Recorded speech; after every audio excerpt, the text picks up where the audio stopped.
கிறிஸ்துவுக்குள் பிரியமான தேவனுடைய பிள்ளைகளே, ஆண்டவராகிய இயேசு கிறிஸ்துவின் நாமத்தில் உங்களை நான் வாழ்த்துகிறேன். ஆண்டவர் நமக்கு கொடுத்திருக்கிற இந்த புதிய நாளுக்காக ஆண்டவரை துதிக்கிறேன், ஆண்டவரை ஸ்தோத்திரிக்கிறேன். கர்த்தர் நல்லவரும் வல்லவரும் போதுமானவருமாய் இருக்கிறார். ஒவ்வொரு நாளும் நமக்கு அவர் தேவையாக செய்து வருகிறார். கர்த்தருக்கு ஸ்தோத்திரம். இந்த நாள் நம்ம தியானத்திற்காக ஒரு வசனத்தை நான் உங்களுக்கு ஞாபகப்படுத்த நான் விரும்புகிறேன். யாத்ராகமத்தின் புஸ்தகம் 6வது அதிகாரம் 5வது வசனத்தில் இருந்து வாசிக்கிறேன்.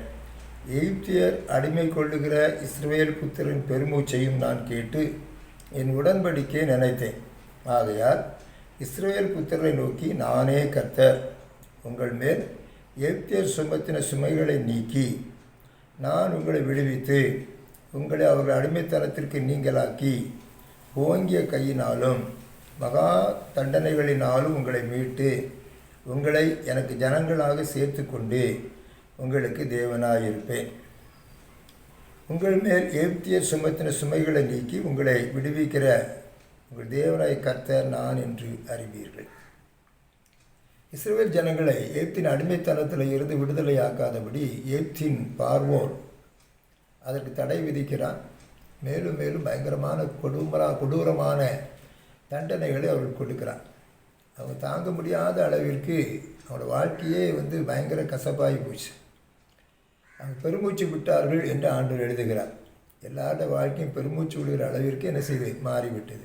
நம்ம எப்போ பெருமூச்சு விடுவோன்னா, எல்லாம் உண்மை முடியாத கட்டத்தில் என்ன செய்வோன்னா பெருமூச்சு விடுவோம். என்ன செய்ய போகிறோமோ, ஏது செய்ய போகிறோமோ, பிழைப்போமோ பிழைக்க மாட்டோமோ என்று சொல்லக்கூடிய சூழ்நிலையில் மட்டும்தான் நீங்களும் நானும் பெருமூச்சு விடுகிறத நம்ம பார்த்துருக்குறோம். இஸ்ரவேல் ஜனங்கள் எல்லாரும் பெருமூச்சு விட்டார்களாம். அவங்களுடைய கொடூரமான அந்த காலத்தில் தான் ஆண்டவர் அவர்களுக்கு இறங்குகிறார். மோசேக்கும் ஆரோனுக்கும் தேவன் தான் செய்ய போகிறது சொல்லியிருந்தாலும் இந்த இடத்துல மீண்டுமாக அவர் வலியுறுத்தி சொல்லுகிறதை பார்க்கலாம். அதில் ஒரு வார்த்தையை அடிட்டு சொல்கிறார், போட்டுட்டு சொல்கிறாரு, நானே கர்த்தர், நானே கர்த்தர்.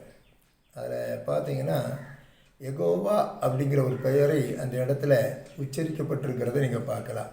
அதுக்கு அர்த்தம் என்ன அப்படின்னு கேட்டிங்கன்னா, எல்லாவற்றையும் நான் செய்கிற கர்த்தர், என்னால் எல்லாம் செய்ய முடியும், நானே செய்வேன் அப்படின்னு சொல்லுகிறார்.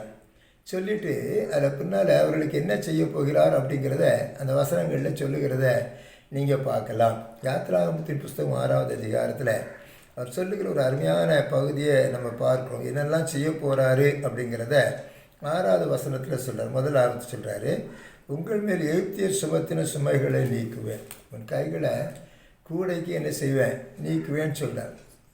சுமைந்து இழைத்து போன ஜனங்களுக்கு சொல்லுகிற ஆறுதலான வார்த்தை, நான் என்ன செய்ய போகிறேன், சுமைகளை நான் எடுத்து போட போகிறேன், அதை மேலே இருந்து என்ன செஞ்சிருவேன், எடுத்துருவேன் அப்படின்னு சொல்கிறார். ரெண்டாவது சொல்ல, நான் உன்னை விடுவிப்பேன்.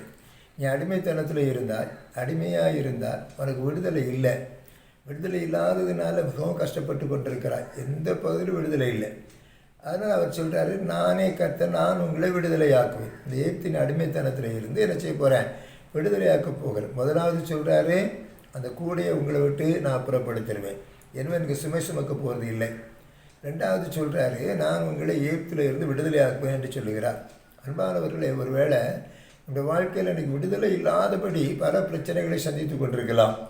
ஆண்டவர் சொல்கிறாரு, இல்லை, நான் உங்களுக்கு ஒரு விடுதலையை தருவதற்காகத்தான் என்ன செஞ்சுருக்கிறேன், வந்திருக்கிறேன், அதை நான் செய்வேன் என்று சொல்லுகிறார். மூணாவது காரியம் சொல்கிறாரு, அவர் உங்கள் அடிமைத்தனத்திற்கு நீங்களாக்கி. மூணாவது காரியம் என்ன செய்ய போகிறாராம், அடிமைத்தனத்திற்கு நீங்களாக்க போகிறார். அடிமைத்தனத்திலிருந்து என்ன செய்ய போகிறாரு, நீங்களாக்க போகிறார். இனி நீங்கள் அடிமைகளாக இருக்க போவதில்லை. எந்த ஒரு அடிமைத்தனமும் உங்கள்கிட்ட வராது.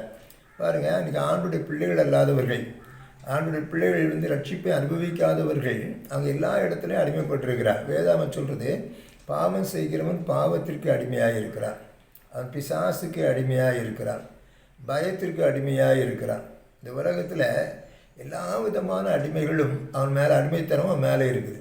அவன் வாழ்க்கையில் ஒரு நாள் விடுதலையோடு கூட நினைச்ச முடியாது, இருக்க முடியாது, விடுதலையோடு சிரிக்க முடியாது, சந்தோஷமாக இருக்க முடியாது. அப்படிப்பட்ட ஒரு சூழ்நிலையில் மனிதன் வாழுகிறான். அதை பெற்றுக்கொள்வதற்கு, அந்த விடுதலையை பெற்றுக்கொள்வதற்கு பலவிதமான போராட்டங்களை எல்லாம் சந்திக்கிறான், முயற்சி செய்து பார்க்கிறான், ஆனால் முடியலை. நான் ஆண்டவர் சொல்கிறாரு, நானே கர்த்தர், நான் உங்களை என்ன செய்வேன், அடிமைத்தனத்திற்கு உங்களை நீங்களாக்க போகிறேன், அடிமைத்தனத்தை நான் அவங்ககிட்ட எடுத்து போட போகிறேன் அப்படின்னு ஆண்டவர் சொல்லுகிறார். அடுத்தாப்புல சொல்கிறார், உங்கள் தேவனாய் கர்த்தர் நான் என்று அறிவீர்கள் அப்படின்னு சொல்கிறார். ஓங்கிய கையினாலும் மகா தண்டனைகளினாலும் உங்களை மீட்டுக்கொள்ளுவேன். ஓங்கிய கையினாலும் மகா தண்டனைகளினாலும் உங்களை மீட்டுக்கொள்ளுவேன்.